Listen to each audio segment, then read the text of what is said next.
ആതുരസേവന രംഗത്ത് തൊഴിലെടുക്കുമ്പോൾ സ്വന്തം ആരോഗ്യം സംരക്ഷിക്കാൻ ബോക്സിംഗ് പഠിച്ച് ഡോക്ടർ. കോട്ടയം കൂടല്ലൂർ സാമൂഹിക ആരോഗ്യ കേന്ദ്രത്തിലെ അസിസ്റ്റന്റ് സർജൻ ഡോക്ടർ അനു ആണ് ആ താരം. നാഷണൽ കിക്ക് ബോക്സിംഗ് ചാമ്പ്യൻഷിപ്പിൽ സ്വർണ്ണ മെഡലാണ് ഡോക്ടർ അനു സ്വന്തമാക്കിയത്. ഇടിക്കൂട്ടിൽ ഇതിഹാസം രചിച്ച മേരി കോം നമുക്കെല്ലാം വലിയ ആവേശമാണ്. ഔദ്യോഗിക ജീവിതത്തിലെ തിരക്കുകൾക്കിടയിൽ ബോക്സിംഗ് പഠിച്ച് താരമായിരിക്കുകയാണ് ഏറ്റുമാനൂർ കൂടല്ലൂർ പ്രാഥമികാരോഗ്യ കേന്ദ്രത്തിലെ ഡോക്ടർ അനു. അനുവിൻ്റെ വിശേഷങ്ങൾ നമുക്കറിയാം.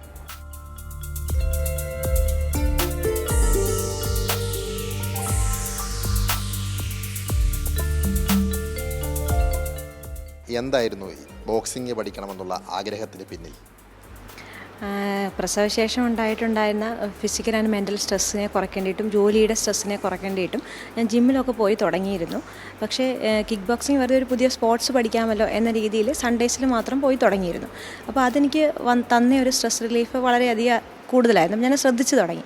പക്ഷേ കംപ്ലീറ്റ് ആയിട്ട് ഇതിലേക്ക് തിരിയാനും അല്ലെങ്കിൽ ഇതിൻ്റെ ഒരു ഭാഗമായിട്ട് തീർക്കാനും എനിക്ക് തീരുമാനം എടുക്കണമെന്ന് വന്നത് വന്ദനയുടെ വിയോഗത്തിന് ശേഷമാണ്. അതായത് അവളുടെ ആ മരണത്തിന് ശേഷം ഉണ്ടായത് എനിക്കൊരു റിയലൈസേഷനാണ് ഉണ്ടായത്. അവനവൻ്റെ പ്രതിരോധം എന്ന് പറയുന്നത് അവനവൻ്റെ കയ്യിലുള്ളതാണ് എന്നുള്ള ആ ഒരു റിയലൈസേഷനിൽ നിന്നാണ് ഞാൻ ഈ കിക്ക് ബോക്സിങ് തിരഞ്ഞെടുത്തതും കംപ്ലീറ്റ് ആയിട്ട് ഇതിലേക്ക് മാറിയതും. അതായത് സ്വയം പ്രതിരോധത്തിന് വേണ്ടി ഈ ബോക്സിങ് പഠിക്കുകയായിരുന്നു. അതെ അതെ അതെ സ്വയം പ്രതിരോധം എന്നുള്ള രീതിയിലും ഒരു കോൺഫിഡൻസിൻ്റെ ലെവൽ, ഇതൊക്കെ ഒരു സ്ത്രീയെ സംബന്ധിച്ചിടത്തോളം കോൺഫിഡൻസ് തന്നെ ഒരു പ്രതിരോധമാണ്. അപ്പം ആ ഒരു രീതിയിലേക്ക് ഉയരണം എന്നൊരാഗ്രഹം തോന്നിയത് കൊണ്ട് ഇത് പഠിക്കാൻ ചേർന്നു. ഇപ്പോൾ ആര് വന്നാലും ഇടിച്ചു വീഴ്ത്തുന്നുള്ളൊരു ആത്മവിശ്വാസം ഉണ്ടോ? അങ്ങനെ ചോദിച്ചു കഴിഞ്ഞ് കഴിഞ്ഞാൽ ആത്മവിശ്വാസമുണ്ട്. പക്ഷേ ഇടിച്ചു വീഴ്ത്താൻ പറ്റുമല്ലോ എന്നൊന്നും എനിക്കറിയില്ല. പക്ഷേ കോൺഫിഡൻറ്റ് ഇനഫ്, അങ്ങനെ എനിക്ക് പറയാൻ പറ്റും. പെട്ടെന്നൊന്നും കീഴ്പ്പെടുത്താൻ പറ്റില്ല. അതെ അതെ അത്രയേ ഉള്ളൂ. അല്ലാതെ ഇപ്പം എന്നുവെച്ചാൽ ഒരു എതിരാളി എൻ്റെ മുമ്പിൽ വന്ന് നിന്നാൽ ഞാനങ്ങ് ജയിച്ച് ഹീറോയാവും അങ്ങനെയൊന്നും എനിക്ക് ചിന്തയൊന്നുമില്ല. പക്ഷേ അറ്റ്ലീസ്റ്റ് അടുത്തിരിക്കുന്നൊരു സാധനം എടുത്ത് അടിക്കാനുള്ളൊരു ബോധമെങ്കിലും എനിക്ക് ഉണ്ടാവുമെന്ന് ഞാൻ പ്രതീക്ഷിക്കുന്നു. ഇങ്ങനെ ഈ ബോക്സിങ് പഠിക്കാൻ പോകുമ്പോൾ ഈ പരിഹാസമൊക്കെ പല ഭാഗങ്ങളിലും ഉണ്ടായിട്ടുണ്ടോ? ഇഷ്ടം പോലെ. അത് ചെറിയ പ്രായത്തിൽ പോകുന്നവർക്ക് ആർക്കും അങ്ങനെയില്ല. ഇപ്പം ഞാൻ 2 സിസേറിയനൊക്കെ അതൊക്കെ കഴിഞ്ഞപ്പോഴത്തേക്കും നല്ല സൈസൊക്കെ ആയി, 72 കിലോയ്ക്ക് മേളിലൊക്കെ ആയി. അപ്പം ഞാനവിടെ പോയി കാല് പൊക്കുന്നതിന് എനിക്ക് വലിയൊരു കാല് പൊക്കുക അല്ലെങ്കിൽ ഒന്ന് പഞ്ച് ചെയ്യുക ഇതൊക്കെ പറയുന്നതിന് എനിക്ക് വലിയൊരു അച്ചീവ്മെൻ്റ് ആയിരുന്നു. അപ്പം നല്ല പരിഹാസം ഉണ്ടായിരുന്നു. എന്തിനാ ഇതിന് പോകുന്നത്, ഇതിന് പോയിട്ട് കാര്യമുണ്ടോ, ഈ പ്രായത്തിൽ ഇതിന് പോകേണ്ട കാര്യമുണ്ടോ, ഈ സൈസും വെച്ച് നിനക്ക് ചെയ്യാൻ പറ്റുമോ, ഇങ്ങനെയൊക്കെ ഒത്തിരി പരിഹാസങ്ങൾ ഇഷ്ടം പോലെ ഉണ്ടായിരുന്നു.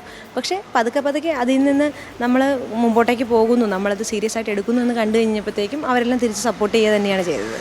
ഇപ്പോൾ പരിഹസിച്ചവരൊക്കെ ഇപ്പോൾ അഭിനന്ദിക്കാൻ മുന്നിട്ടിറങ്ങുവാണ്. ഇപ്പോൾ മെഡൽ കൂടി നേടിയെന്ന് പറയുന്നു. എവിടെ നടന്ന മത്സരത്തിലാണ് ഈ മെഡൽ നേടിയിട്ടുള്ളത്?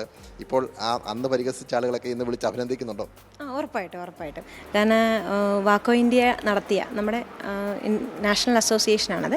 വാക്കോ ഇന്ത്യ ജയ്പൂരിൽ വെച്ച് 18 മുതൽ 21 വരെ, ഏപ്രിൽ 18 മുതൽ 21 വരെ നടത്തിയ നാഷണൽ ചാമ്പ്യൻഷിപ്പിലാണ് എനിക്ക് ഗോൾഡ് കിട്ടിയത്. അപ്പോൾ അന്ന് പരിഹസിച്ചവരൊക്കെ ഇന്ന് ഒത്തിരി സപ്പോർട്ടീവായിട്ട് സംസാരിക്കുന്നുണ്ട്. ഇപ്പോൾ നമ്മുടെ ഔദ്യോഗിക ജീവിതത്തിലേക്ക് വരികയാണെങ്കിൽ ഈ ഔദ്യോഗിക ജീവിതത്തിന് തുടക്കം എങ്ങനെയായിരുന്നു? എവിടെയൊക്കെ ജോലി ചെയ്തു? ഇപ്പോൾ എവിടെ എത്തി നിൽക്കുന്നു? ഞാൻ ബേസിക്കലി പെത്തോളജിസ്റ്റാണ്. ഞാൻ ഇനിഷ്യലി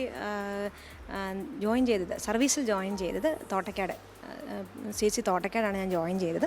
അതിനുശേഷം വന്ന ട്രാൻസ്ഫറിലാണ് ഞാനിവിടെ കൂടുതലായിട്ട് 1 വർഷമായി. ഈ മേരി കോമിൻ്റെ കഥകളൊക്കെ കേട്ടിട്ടുണ്ടോ? മേരി കോം കുട്ടി ഉണ്ടായതിനു ശേഷവും വീണ്ടും ഒളിമ്പിക്സിൽ പങ്കെടുത്ത് മെഡൽ നേടി എന്നുള്ളത്, അതൊക്കെ ജീവിതത്തിൽ ആവേശം പകർന്നിട്ടുണ്ടോ?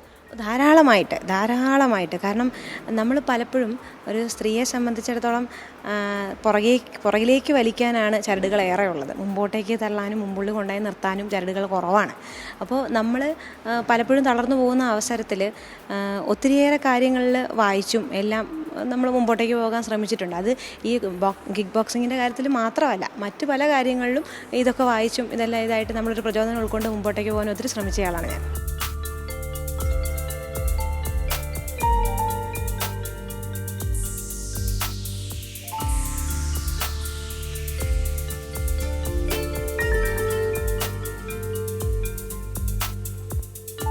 മേരി കോമിനെ പോലെ വീണ്ടും ഉയരങ്ങളിലേക്ക് എത്താൻ കഴിയട്ടെ എന്ന് ആശംസിക്കുകയാണ്. Thank you.